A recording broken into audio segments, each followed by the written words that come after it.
Hi guys, Sabona, Assalamu alaikum, Ukhanat. I'm doing well with this. I want to talk to the parents about growing your kids up and when they're 18. I don't think I'm the best parent in the world, but I've learned a lot after having 8 children. And I can share the following with you that I think it's so important to keep them very well motivated, especially when they hit their teens. They become difficult, as you well know, but withdrawn. Their personalities start coming in.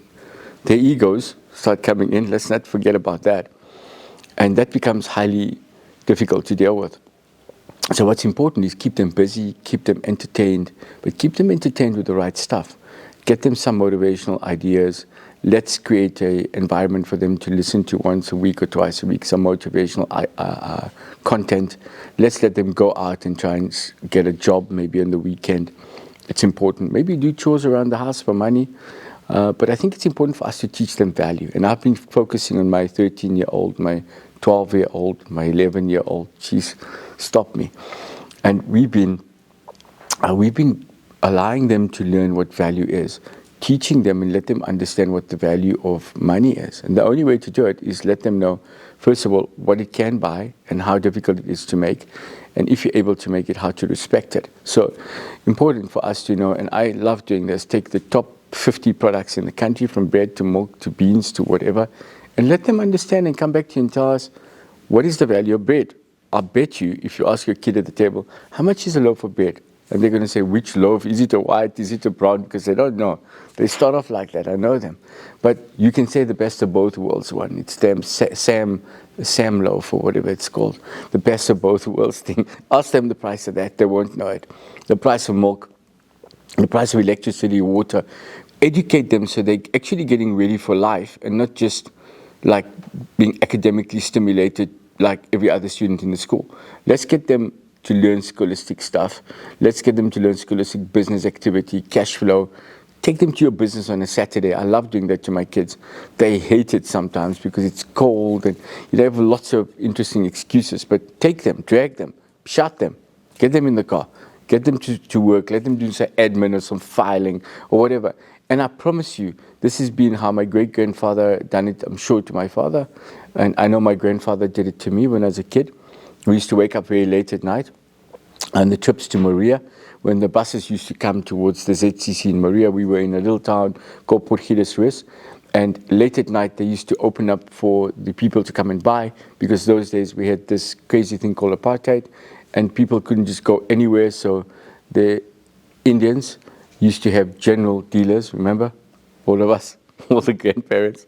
And they used to sell everything, and we used to have to help sell them at night, 2 o'clock in the morning, 11 o'clock at night, shoes and T-shirts. And I know there's a lot of people relating to me now, and trousers.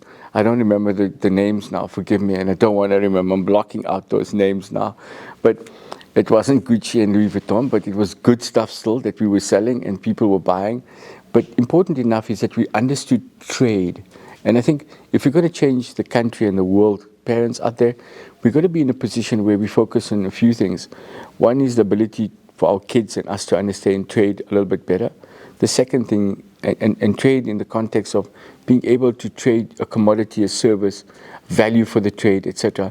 And number two, most important, is educating our youth to the extent where we can create that change in one generation if need be.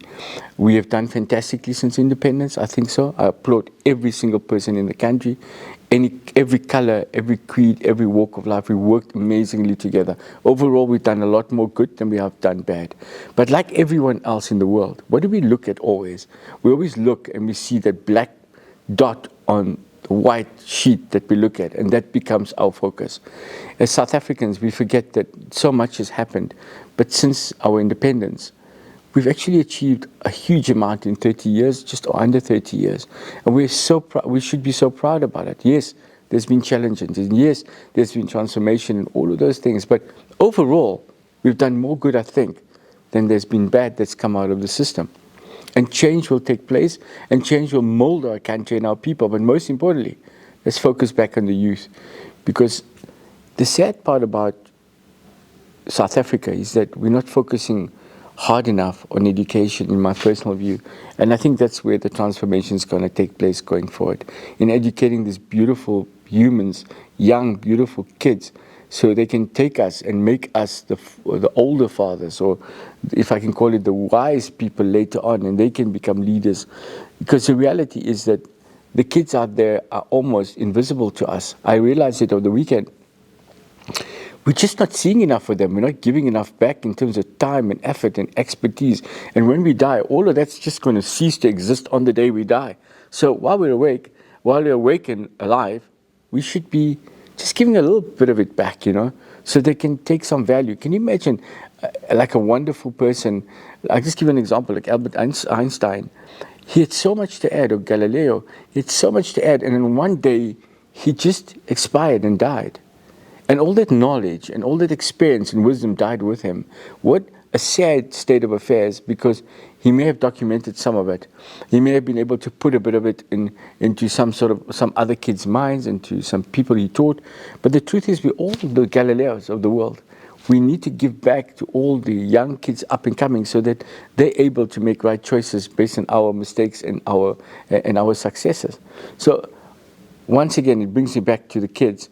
Let's focus and get them enthusiastic. Let them understand that money is a currency, more than just buying things, but creating accomplishments, making value, and let them understand that value in what they do. Even the idea of creating the environment at home where they can have their own sort of subsistence farming business in the backyard. Jeez, what a pleasure.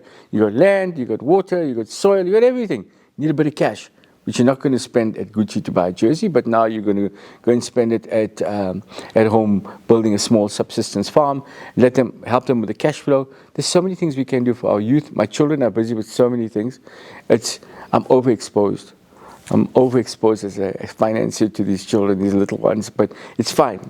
Find yourself in that position. You'll have good laughs.